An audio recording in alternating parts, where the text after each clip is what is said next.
Picture this: a fancy restaurant somewhere in the early 70s. White tablecloths, crystal glasses, the whole deal. A live band plays softly in the background as wealthy patrons enjoy their meals. Then John Lennon walks through the door. The moment the band spots him, they know exactly what to do. Without hesitation, they launch into the opening notes of one of the most famous songs in history. But here's the twist: John didn't write it. His face goes red. His jaw clenches. According to Dan Richter, a former aide who witnessed the scene firsthand, Lennon was absolutely livid. The song? Yesterday. The problem? Everyone assumed it was his. This wasn't just embarrassing. It was a reminder of something that ate away at John for years. While the world celebrated the genius of Lennon-McCartney, John knew the truth. Some of Paul's biggest hits, the ones that made people stop and listen, the ones that defined a generation, John had nothing to do with them. And Yesterday was the crown jewel of that painful reality. Dan Richter, who spent considerable time around both ex-Beatles after their split, revealed that John's biggest rivalry wasn't with other bands or critics, it was with Paul. Specifically, it was with Paul's ability to craft those impossibly beautiful, heartbreaking melodies that seemed to come from nowhere. The restaurant incident wasn't isolated. Richter recalled another moment that showed just how deep this competitive streak ran. John actually had someone create a complete list of every Beatles song. Then he and his entourage went through them one by one, identifying which were his and which belonged to Paul. Imagine being one of the most successful musicians on the planet and still feeling the need to prove your contributions. That's the level of insecurity Yesterday created. Every time a pianist in New York hummed those opening notes, every time a radio DJ introduced it as a Lennon-McCartney composition, John felt it. The sting of not being the one who created something so universally loved. But the envy went beyond just one song. Richter noted that, after visiting George Harrison's estate, John returned home and immediately asked if they could install a lake on his property. Why? Because George had a view of water from his window. If John was jealous of George's real estate, imagine what he felt about Paul's songwriting. The jealousy was real, documented, and according to those closest to him, it never really went away. This was a wound that stayed open for years, festering every time someone played that melody, every time another artist covered it, every time the world reminded him that Paul had written something he never could. The origin story of Yesterday reads like something out of a fairy tale, which probably made it even harder for John to stomach. Paul McCartney woke up one morning in 1964 at his girlfriend Jane Asher's house in London. There was a piano next to his bed, and according to Paul, the entire melody was just sitting there in his head. Complete, perfect, fully formed. He rushed to the piano and played it immediately, terrified he'd forget it. But here's where it gets interesting. Paul was convinced he'd stolen it. The melody was so good, so complete, that he couldn't believe it came from him. For weeks, maybe even months, Paul went around asking people in the music business if they recognized the tune. He treated it like lost property, fully expecting someone to claim it. It became like handing something in to the police, Paul later said. I thought if no one claimed it after a few weeks, then I could have it. Can you imagine that level of doubt? Creating something so perfect you're certain it must already exist? That's the kind of songwriting gift John simply didn't possess. And he knew it. Dan Richter put it bluntly in his interviews. John was too acerbic, too intelligent to write those sweet melodies. It wasn't in his DNA. The working title Paul used while he figured out the lyrics? Scrambled Eggs. Yes, really. For months, the most covered song in music history was called Scrambled Eggs, with placeholder lyrics about loving someone's legs. Paul would sit at that piano, playing this hauntingly beautiful melody while singing about breakfast food. Eventually, according to one account, John himself came up with the title Yesterday during a holiday in Corsica. Even in helping name it, John must have felt the irony. He was midwife to a masterpiece he could never birth himself. The song represented something Paul had that John lacked, an ability to tap into universal emotion without intellectualizing it. John's songs were clever, biting, often cynical. They made you think. Paul's songs, especially Yesterday, made you feel. They bypassed the brain entirely and went straight to the heart. This wasn't a competition John could win through wit or intelligence. It was about raw emotional accessibility, and Paul had it in spades. The fact that the melody came to Paul in a dream only made it worse. It suggested some kind of divine inspiration, a muse that chose Paul and not John. What made this even more painful was the context.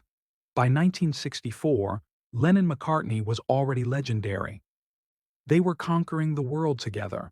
But this song, this particular composition, showed a clear dividing line between their abilities. John could write A Hard Day's Night or Help, but he couldn't write Yesterday. And everyone, from fans to fellow musicians to random pianists in New York restaurants, seemed to know it. The dream Paul had that night created a nightmare John lived with for the rest of his life. Dan Richter didn't sugarcoat his observations. As someone who'd spent intimate time with Lennon during and after the Beatles' collapse, he had a front-row seat to John's inner struggles. His assessment was brutal in its honesty. It bugged him that Paul could write those sweet melodies like Yesterday and Hey Jude. He couldn't do that. Those words carry weight because they came from someone John trusted, someone who saw past the public persona. This wasn't tabloid speculation. This was witness truth. John Lennon, arguably one of the greatest songwriters who ever lived, was fundamentally incapable of creating the kind of emotional simplicity that made Paul's ballads timeless. Richter went further, explaining that John was too acerbic, too sharp-edged for that style of writing. His intelligence got in the way. Where Paul could write, Yesterday, all my troubles seem so far away, John's mind would complicate it, add layers, inject cynicism or wordplay. The straightforward emotional honesty that Yesterday required wasn't John's territory. He dealt in complexity, contradiction, and clever turns of phrase. Paul dealt in the kind of universal feelings that your grandmother could understand and your teenage daughter could cry to. Both were valuable. Both were genius. But only one conquered the world in the way Yesterday did. The list-making incident Richter described reveals just how much this ate at John. Here's a man who'd already achieved more than most musicians could dream of, sitting with his friends, systematically going through the Beatles' catalog to prove his contributions. What drives someone to that? Insecurity, yes, but also a gnawing awareness of a specific gap in his abilities. Every time they came across Yesterday on that list, everyone in the room knew it was Paul's. There was no debate, no shared credit to claim. It was entirely, undeniably, frustratingly Paul McCartney's creation, and it was perfect. What makes this dynamic even more fascinating is that John's weaknesses were Paul's strengths and vice versa. John could write Strawberry Fields Forever, a psychedelic masterpiece of layered meaning and sonic experimentation. Paul couldn't have written that. But Paul could write Yesterday, a simple, devastating ballad that connected with people on a level John's complex compositions never quite achieved. The problem was that the world loved Yesterday more. Radio stations played it more. Artists covered it more. It became the benchmark for Beatles' brilliance in the public eye, even though John's contributions were equally important to the band's legacy. Richter's observations paint a picture of a man wrestling with an uncomfortable truth. John Lennon was extraordinary, but he wasn't everything. Paul had something he didn't. And for someone as competitive as John, for someone who'd built his identity around being the clever one, the sharp one, the one with something to say, that realization must have burned. The sweet melodies Paul could conjure, the ones that made yesterday immortal, they remained forever out of John's reach. No amount of intelligence or wit could bridge that gap. Here's something most people don't know about yesterday. Paul wrote it in 1964. It wasn't released until August 1965. That's more than a year of the song just sitting there, complete and beautiful, while the Beatles released 2 entire albums without it. A Hard Day's Night came and went. Beatles for Sale came and went. Both could have included what would become the most covered song in history. So what happened? Why did one of the greatest songs ever written collect dust for over a year? The answer reveals another layer of John's complicated relationship with Paul's masterpiece. The other Beatles, John included, felt it didn't suit their image. Think about what the band represented in 1964. Leather jackets, electric energy, 4 guys playing together as a unit. Yesterday was none of that. It was Paul, an acoustic guitar, and a string quartet. No drums, no bass, no John. It was essentially the band's first solo performance, even though they didn't call it that. George Martin wanted to release it. Paul believed in it.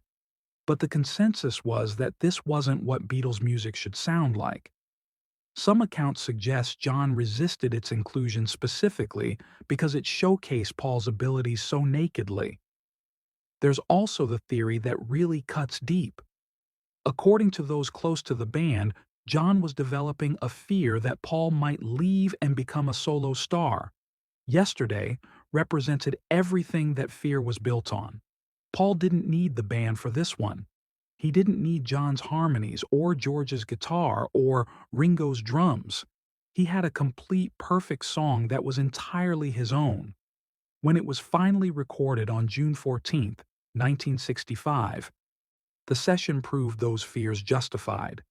Paul went into Abbey Road, laid down his vocal and guitar, and the string quartet was overdubbed. The other Beatles weren't needed. They weren't even in the studio for most of it. Imagine being John Lennon, watching your songwriting partner create something that completely excludes you. Not just excludes you, but proves he's capable of creating magic without your input. Every day that yesterday sat unreleased was probably a small relief. Once it came out, once the world heard it, there'd be no denying Paul's individual genius. The Lennon-McCartney partnership would be revealed for what it increasingly was: 2 separate talents sharing a credit. John knew that when Yesterday dropped, questions would follow. Who wrote this? Did John help? The answer would be uncomfortable for everyone. The delay also speaks to something else: the group's awareness that this song would change things. They were right. When Yesterday finally came out, it became a phenomenon that overshadowed much of their other work. It hit #1. It got covered immediately. It defined Paul McCartney in the public consciousness.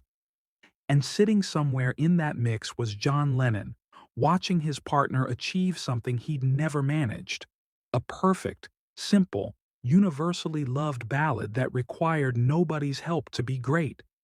The year they kept Yesterday locked away was the last year before everything changed. Lennon-McCartney. 2 names fused together like a single word. They'd agreed early on that everything they wrote would share that credit, whether they'd collaborated or not. It seemed like a good idea at the time, a symbol of their partnership, their equality, their shared vision. But that decision came back to haunt John in ways neither of them could have predicted, because every time Yesterday got played, every time it got covered, every time it won another award or broke another record, John's name was right there next to Paul's. And everyone knew he had nothing to do with it. Paul himself later described the torture this caused John. The worst thing for John, Paul told the BBC, was that he didn't write Yesterday. The problem wasn't just that he didn't write it, the problem was that he got credit for it anyway. Picture being John Lennon in New York City in the 70s. You walk into a restaurant, a bar, a party, someone sits at the piano, they see you, their face lights up, they start playing Yesterday. They think they're honoring you, playing your song. But it's not your song. It never was. And you can't exactly stop them mid-performance to explain that your ex-partner wrote it alone while you contributed absolutely nothing. Paul described John getting really quite biffed about these situations. Biffed, a very British way of saying absolutely furious. The congratulations were hollow. The recognition was stolen. It was a constant reminder that the Lennon-McCartney credit, which was supposed to represent their partnership, had become a lie that the world kept telling. John couldn't escape it. The song was everywhere. It became one of those pieces of music that transcended the Beatles, that became part of the cultural wallpaper, and John's name was stapled to it despite having no role in its creation. This gets even more painful when you consider John's actual contributions to Beatles music. He wrote Strawberry Fields Forever, A Day in the Life, Come Together, I Am the Walrus, masterpieces that showcased his unique genius. But none of them achieved the universal, timeless quality of Yesterday. None of them got covered 2,200 times. None of them became the default song people played when they thought of the Beatles. John's greatest works were brilliant and important, but they weren't Yesterday. And the credit situation meant he got associated with Paul's triumph while his own achievements lived slightly in its shadow. The shared credit also meant John couldn't publicly distance himself from the song without seeming petty. He couldn't say, "That's not mine," without looking like he was diminishing Paul's achievement or breaking the myth of the Lennon-McCartney partnership. He was stuck. The credit that was supposed to unite them had become a cage, trapping John's name next to a song he envied, resented, and could never have written himself. Every accolade Yesterday received had John's fingerprints on it, despite his hands never touching its creation. That's not just frustrating. That's a special kind of artistic hate-show. By 1971, the gloves were off. The Beatles had imploded in one of the messiest breakups in music history, and John Lennon was done being diplomatic. On his album, Imagine, tucked into the track list, was a song called How Do You Sleep? The target was obvious: Paul McCartney. The lyrics were vicious, personal, designed to wound. But one line stands out as particularly revealing. The only thing you done was yesterday, but since you've gone, you're just another day. Even in an all-out attack, even when he was trying to tear Paul down, John couldn't help but acknowledge yesterday. The song haunted him even in his anger. That line does something interesting, though. It simultaneously acknowledges the song's greatness.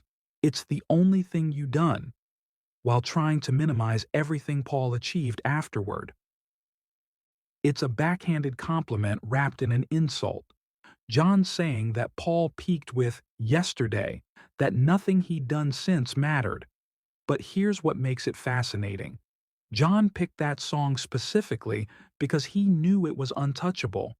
He knew everyone would know exactly what he meant. Yesterday was the reference point, the standard, the thing even John had to admit was significant. His attempt to weaponize it only proved its power. The public nature of this attack revealed how deeply personal the rivalry had become. These weren't just business partners who'd split up. These were two men who'd spent their youth together, who'd conquered the world together, who'd lived inside each other's creative minds for over a decade. And now, they were taking shots at each other through their music. John's decision to reference yesterday in a diss track wasn't random. It was strategic. He was poking at the wound he knew would hurt, the acknowledgement that Paul had created something John never could. But John being John, he later tried to walk it back. In a 1980 interview, he claimed How Do You Sleep wasn't really about Paul at all. It was about his own internal struggles, his own feelings. Anyone who listened to the song knew that was nonsense, but it showed something important. John's feelings about Paul and Yesterday were complicated. He could hate it, envy it, attack it publicly, and still recognize its worth. His contradictory statements over the years, "I never wished I'd written it," versus obvious seething jealousy, reveal a man wrestling with uncomfortable truths about himself and his former partner. The post-Beatles period turned their private competition into public spectacle. Paul responded with songs of his own. The press ate it up. Fans took sides. But underneath all the drama, underneath the attacks and counterattacks, Yesterday remained the elephant in the room. It was the achievement John couldn't match, the melody he couldn't have written, the simplicity his complex mind wouldn't allow. Even in anger, even in bitterness, even in a song specifically designed to tear Paul down, John had to mention it. Because ignoring Yesterday was impossible. It was always there, always would be.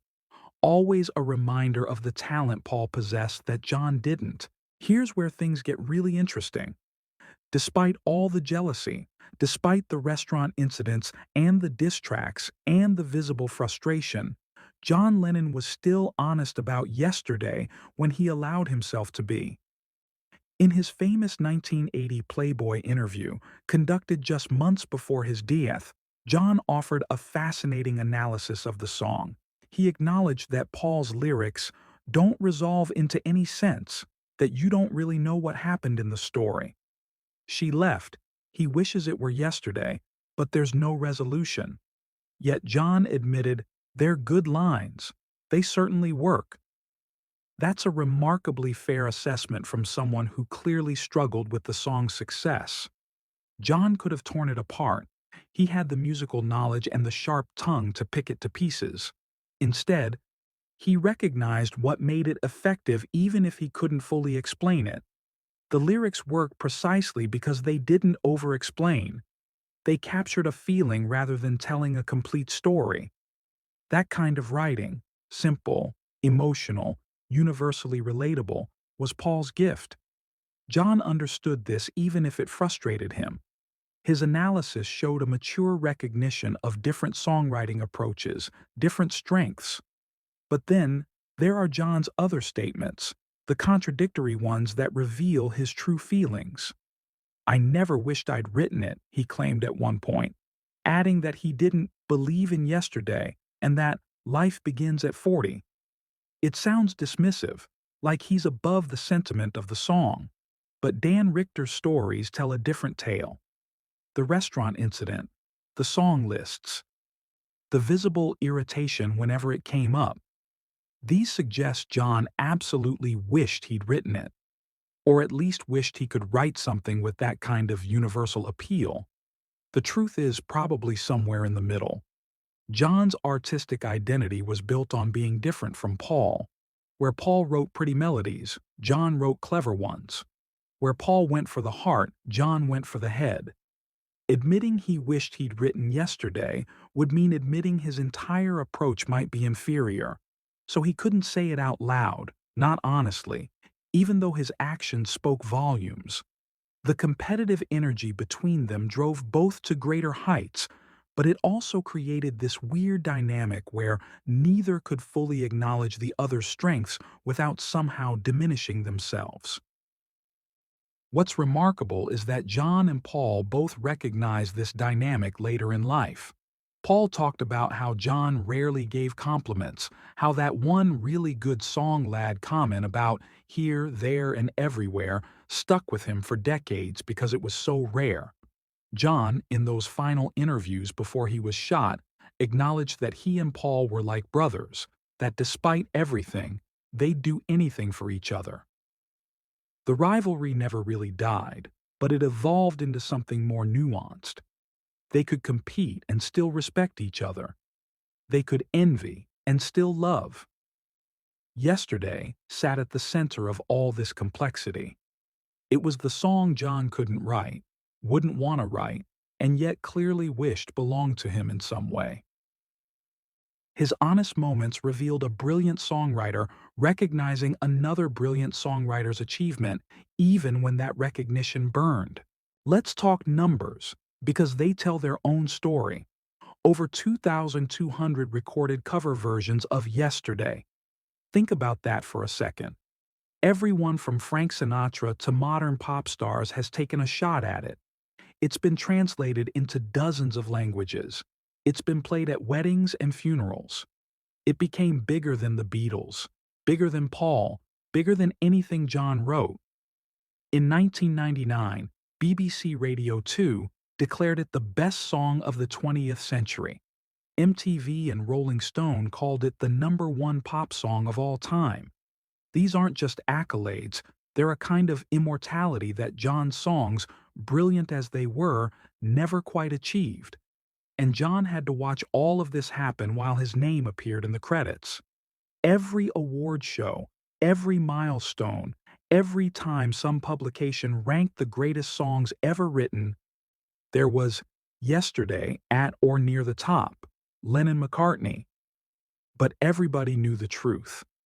This achievement was Paul's alone. The envy this must have created wasn't just about one song, it was about legacy, about how history would remember them, about which songs would define the Beatles in the collective memory. Dan Richter's role in all this adds another layer. After the bitter breakup, after the public attacks, Richter helped John and Paul reconnect in 1973. He'd witnessed the jealousy, the competition, the resentment, but he also saw something else, a genuine bond that went deeper than professional rivalry. These were two men who'd grown up together, who'd shared something most people never experience. The competitive energy that drove them apart was the same energy that made them great together. They needed each other, even when they couldn't stand each other. The reconciliation didn't erase the history. It didn't make Yesterday any less of a painful reminder for John, but it put things in perspective. By the time they were jamming together in Los Angeles in 1974, with 50 other people watching, the old magic was still there. They could still make music together. They could still make each other laugh. The envy over Yesterday became just one thread in a much larger, more complicated tapestry of friendship and rivalry and shared history. John's final words about Paul, spoken just hours before he was cold in December 1980, were telling, "He's like a brother. I love him.